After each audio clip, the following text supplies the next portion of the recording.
নন্দীগ্রামে রিপিট হবে ভবানীপুরে। হ্যাঁ, আপনি কি তাহলে এবার ভবানীপুরে না, আমাকে দাঁড়াতে হবে কেন? ভারতীয় জনতা পার্টি ব্যক্তিবাদে বিশ্বাস করে না।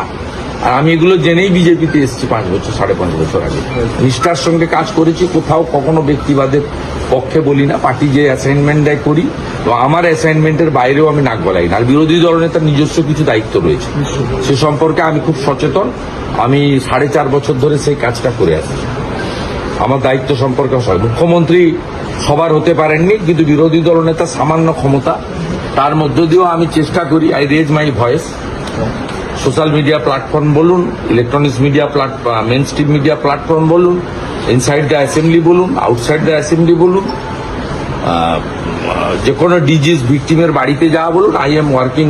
আমি মনে করি আমার লিমিটেশনের মধ্যে আই এম ওয়ার্কিং সিনসিয়ারলি। এটা আমার কাজ, আমি এটা করেও যাবো যতক্ষণ আমি so long I am holding this post. কিন্তু বিষয়টা হচ্ছে যে ভবানীপুর সিটটা তো বিজেপির সিট।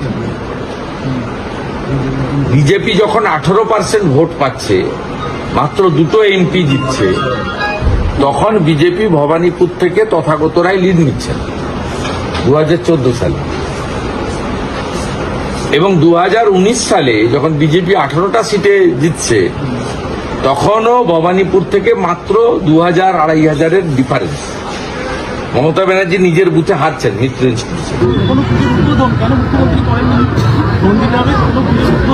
কেন করবে?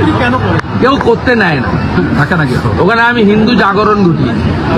21-এ 1956 ভোটে জিতেছি, 23-এ 17টার মধ্যে 11টা পঞ্চায়েত জিতেছে, 24-এ অভিজিৎ গাঙ্গুলিকে 8200 লিড দিয়েছি, 26-এ নরেন্দ্র মোদীজি যাকে পদ্মফুল দিয়ে পাঠাবেন তাকে আমি 20,000 ভোটে জেতাবো।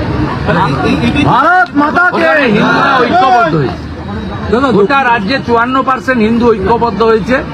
আমি নন্দীগ্রামে 70% হিন্দুকে ঐক্যবদ্ধ করেছি।